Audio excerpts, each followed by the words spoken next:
What if Ferrari has already built a championship-level car for 2026, and what we're seeing right now isn't even the real version yet? That's the question quietly spreading through the paddock as pre-season testing unfolds in Barcelona. Because while most teams are still hiding their true pace and experimenting with safe concepts, Ferrari showed up with a machine that immediately started raising eyebrows, not with flashy lap times or wild statements, but with calm confidence, technical boldness, and something Ferrari hasn't been known for in recent years: control. Just 3 days into testing, the Ferrari SF26 has become one of the most talked about cars on the grid, and not because Ferrari is trying to sell a dream. Quite the opposite. The car's behavior on track, the data coming out of long runs, and the reactions from rival teams suggest something deeper is happening. Something deliberate, something that feels less like hope and more like a plan. The first sign that Ferrari was thinking differently came the moment the SF26 hit the track. At a glance, it didn't look radically extreme, but the real story wasn't in how aggressive it looked. It was in what Ferrari had committed to underneath. After years of sticking to conservative suspension philosophies, Ferrari made a clean break from its past by switching to a full pushrod suspension layout at both the front and the rear. That choice alone says a lot, because under the 2026 regulations, suspension geometry plays a massive role in airflow, stability, and how consistently a car can generate downforce. A pushrod system lifts critical suspension components higher up, clearing the lower part of the car for cleaner airflow. That airflow feeds directly into the floor and diffuser, which is where modern Formula One cars make most of their performance. Red Bull and Mercedes leaned heavily into this philosophy years ago. Ferrari didn't, until now. And that timing matters. This wasn't Ferrari copping out of desperation. It looks much more like Ferrari aligning itself with a philosophy they believe will dominate the next era of the sport.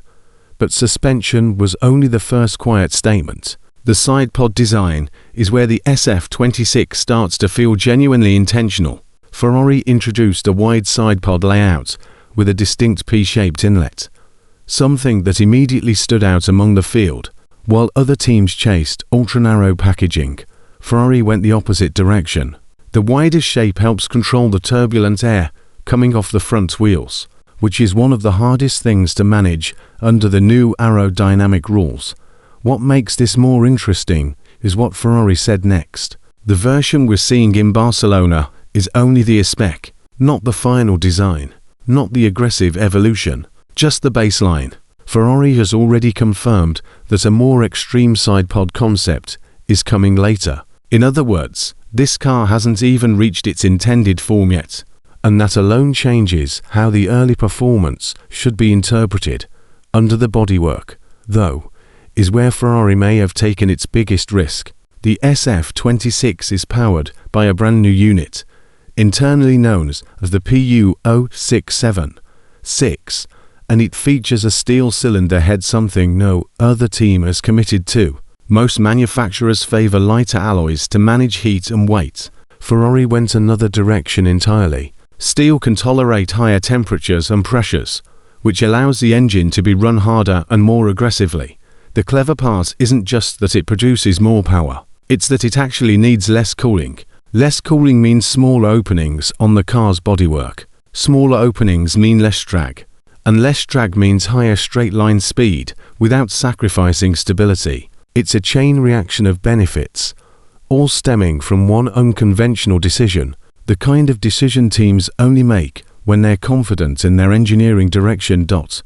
And when the SF26 finally ran in real conditions, it backed all of this up. On day 2 of testing, Charles Leclerc took the car out as soon as the pit lane opened.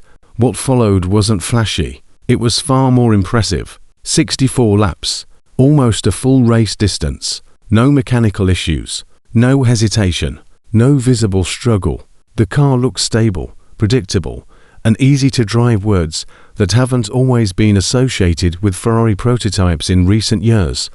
In dry conditions, the lap times were solid, but not eye-watering. That was expected. Teams rarely show their true pace early, but when the weather changed, the tone shifted completely. As rain hit the circuit, Leclerc's SF26 suddenly came alive. While others tiptoed, Ferrari found grip, real grip. Leclerc posted a lap time that wasn't just competitive, it was dramatically quicker than Max Verstappen in the same conditions. The gap wasn't small, it was several seconds. And in wet conditions, that kind of difference doesn't come from luck. It comes from balance, downforce, consistency, and driver confidence.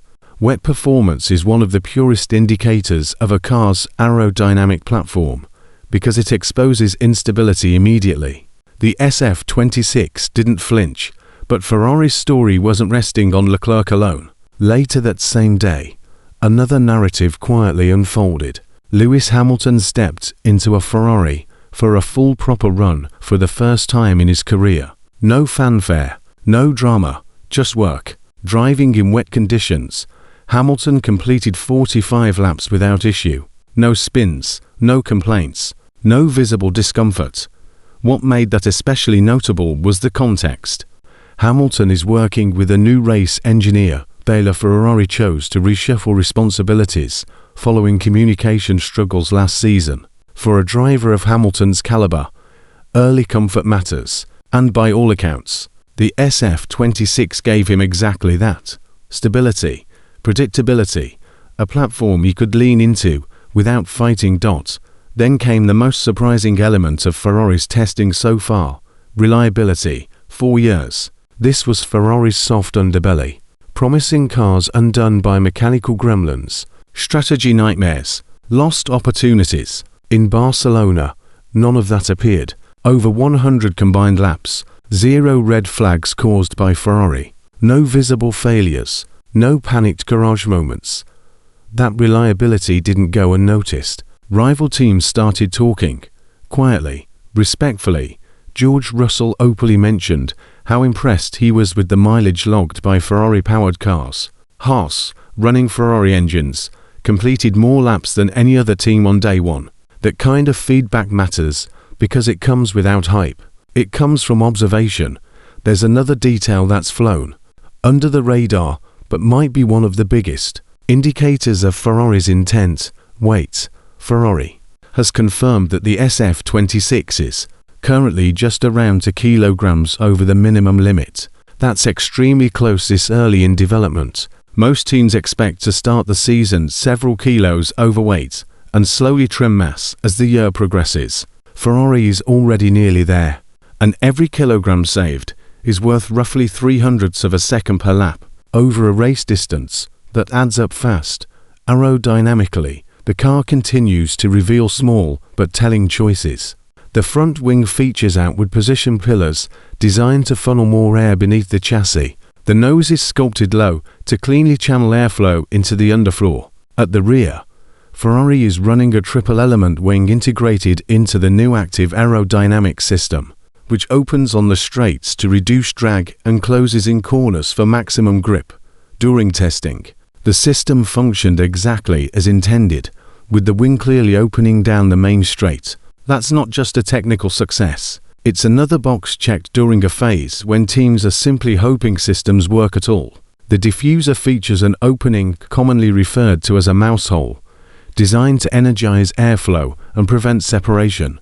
Mercedes has something similar, suggesting this is becoming a shared solution among top teams. Put all of this together, and the picture becomes clearer. Ferrari didn't build the SF26 to impress headlines in February. They built it to survive development, accept upgrades, and perform consistently across conditions. The car looks fast, yes, but more importantly, it looks composed. The big question now isn't whether Ferrari has a good car, it's how much they're holding back.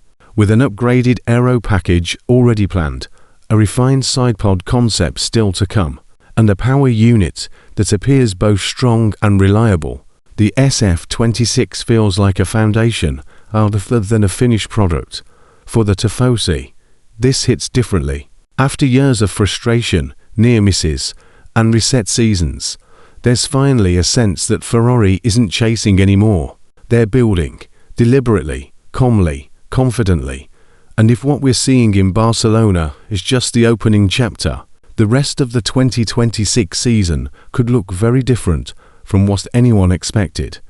Because if this is Ferrari before they turn the car all the way up, then the rest of the grid should be paying very close attention.